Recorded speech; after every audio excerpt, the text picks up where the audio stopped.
Directrice générale de la Française des Jeux, Mesdames et Messieurs les présidents et responsables de la Fédération nationale André Maginot, Mesdames et Messieurs les membres du monde combattant, Mesdames, Messieurs les porte-drapeaux, Mesdames, Messieurs en vos grades et qualités, chers amis. J'ai oublié le général de Saint-Chamas. Parce qu'il a enlevé la tenue, alors je n'ai pas l'habitude de le voir sans sa tenue. Je dois vous dire que c'est un honneur. Un honneur, mais aussi un immense plaisir d'être avec vous aujourd'hui. Je suis émue de me trouver en votre présence pour ce congrès exceptionnel dans ce beau département d'Indre-et-Loire. Je vous soupçonne d'ailleurs de l'avoir choisi pour avoir le plaisir de retrouver le préfet Latron, que nous avons bien connu dans ses fonctions précédentes et avec qui j'ai eu la chance, sur le mandat précédent, en tant que député, de pouvoir travailler main dans la main sur la loi Arquet. Merci. Partager les moments importants de la Fédération André Maginot m'importe toujours. Je me souviens encore de la belle célébration que vous aviez organisée pour l'anniversaire de votre 135e anniversaire en mars dernier. Et si je suis parmi vous aujourd'hui, c'est d'abord pour vous dire merci. Merci et reconnaître publiquement le rôle et l'importance considérable de votre fédération pour le monde combattant et surtout pour la France. À travers votre fédération, le combat et l'engagement d'André Maginot continuent. Je veux souligner l'immense qualité du dialogue marqué par l'esprit Maginot que nous avons ensemble. Vous êtes un partenaire essentiel et très précieux à mes yeux. La FNAM a été présente dès les premiers instants de ma nomination comme secrétaire d'État chargé aux anciens combattants et à la mémoire. Le dialogue avec les anciens combattants auxquels je tiens tout particulièrement est au cœur des préoccupations de mon ministère. Il contribue à fixer le cap de mon action. Cela me conforte dans ma volonté d'approfondir toujours plus les liens qui unissent mon secrétariat d'État avec les anciens combattants. Je sais que je peux compter sur vous tous et sur votre président, le général Peter. La meilleure illustration de cette méthode nouvelle est la création, avec l'UBFT, de la commission paritaire de financement des projets pédagogiques exceptionnels. Ce mécanisme partagé entre le ministère, l'administration et les associations du monde combattant permettra de faire changer d'échelle le soutien apporté à des projets scolaires ambitieux et ancrés dans les territoires où vivent les jeunes. Le soutien résolu que nous avons trouvé avec la FNAM témoigne aussi de la clairvoyance et de la direction quant à l'impérieuse nécessité de transmettre la mémoire des anciens combattants aux jeunes générations. La transmission de cette mémoire est aussi, ne l'oublions pas, la condition nécessaire pour que nos jeunes prennent conscience de ce qu'elle doit au monde combattant.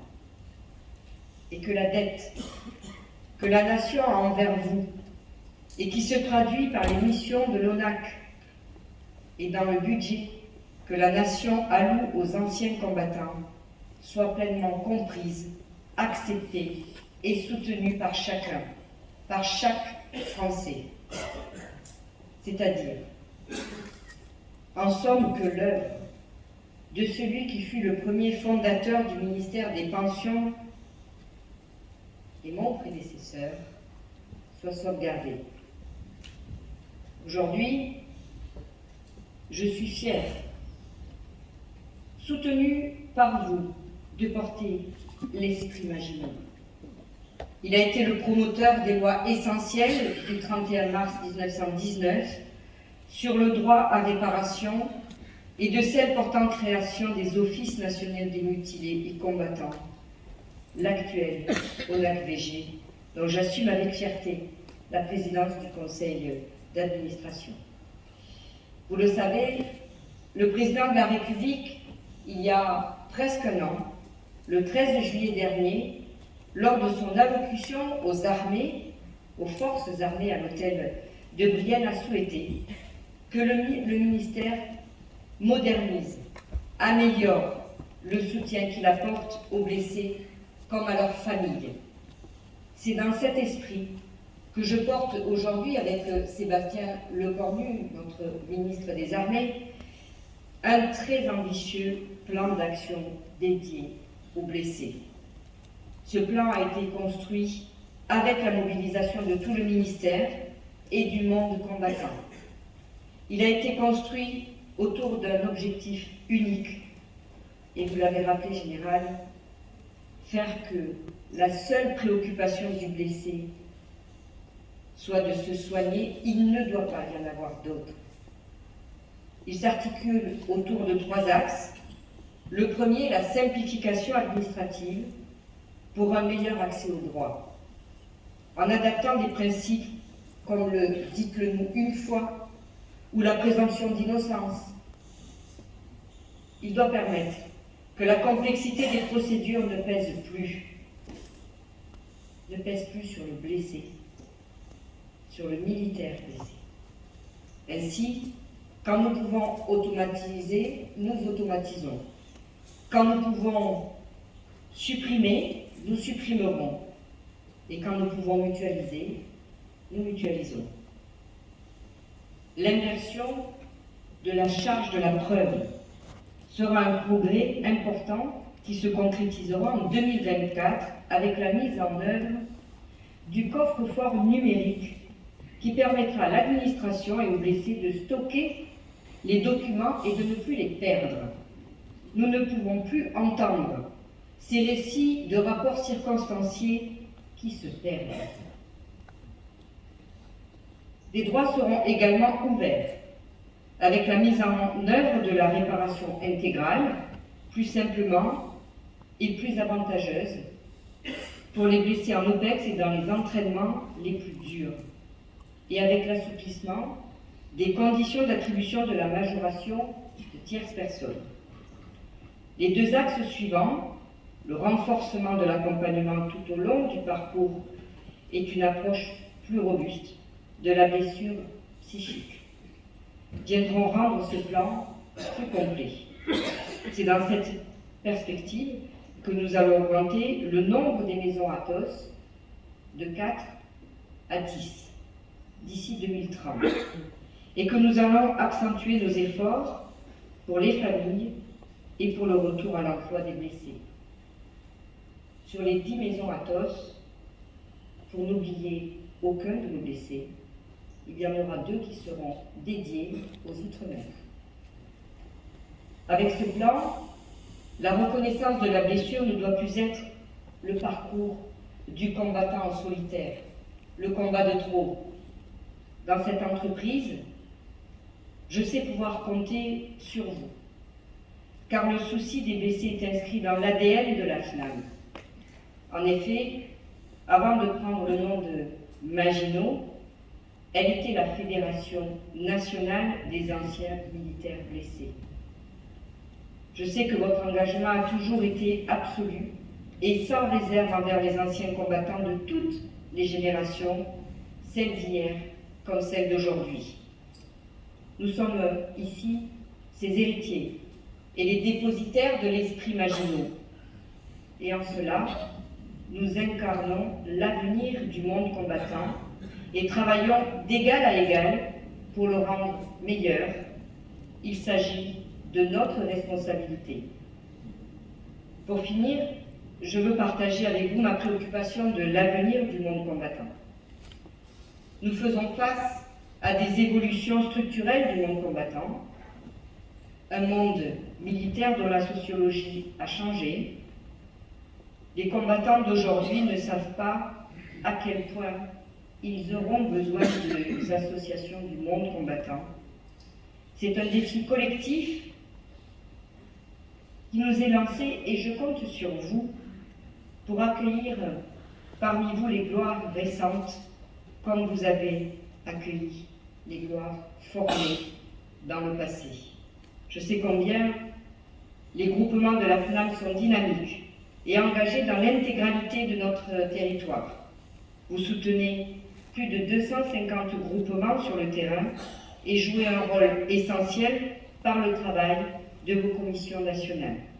Mais surtout, vous accompagnez l'ensemble du monde combattant dans ses missions et transmettez leur histoire. Il me reste à vous souhaiter de fructueux travaux pour votre 89e congrès. J'aurais bien évidemment souhaité pouvoir partager plus de temps avec vous aujourd'hui, mais comme vous l'avez dit, je suis comme tous les mardis et les mercredis, donc aujourd'hui nous sommes mercredi, donc je serai à 15 h au Sénat pour les questions au gouvernement. Et donc, avec humour, je vous dirais que je suis venue à Tours pour faire un petit tour, mais que ce petit tour me paraissait important pour être, ne serait-ce qu'un peu, avec vous. Je voudrais que vous soyez rassurés, de toute ma gratitude pour l'immense travail que vous accomplissez dans les groupements, c'est-à-dire partout dans les territoires, et dans les commissions qui animent l'action du siège. On ne dira jamais assez l'importance de votre solidarité, dont la force n'a jamais décru au fil des générations de combattants. Grâce à vous, l'esprit fraternel des poilus de la Grande Guerre ne faillit pas aujourd'hui. Bien au contraire. Général, je voudrais vous remercier pour les mots que vous avez eus tout à l'heure. Vous dire que, bien évidemment, à chaque élection, à chaque remaniement, l'inquiétude des combattants d'hier et d'aujourd'hui sont légitimes. Je vous remercie pour vos mots qui me touchent. Et je voudrais vous dire que si toutefois il y avait remaniement, et si toutefois je ne faisais plus partie de ce remaniement, et c'est des choses qui peuvent arriver, je ne regretterai rien et je remercierai tout le monde parce que bientôt, cela fait 1 an que je suis à ce poste. Et à chaque déplacement, je rencontre nos anciens combattants qui me touchent profondément. Je sais ce que je leur dois. Je suis une arrière-petite-fille, une fille de combattant, et que la force que j'ai tous les jours, je la tiens de mes aïeux. Donc sachez que même si je ne devais plus faire partie du gouvernement, je continuerai à vos côtés le combat pour que chaque combattant puisse honorer et que nous soyons solidaires et reconnaissants de leur engagement.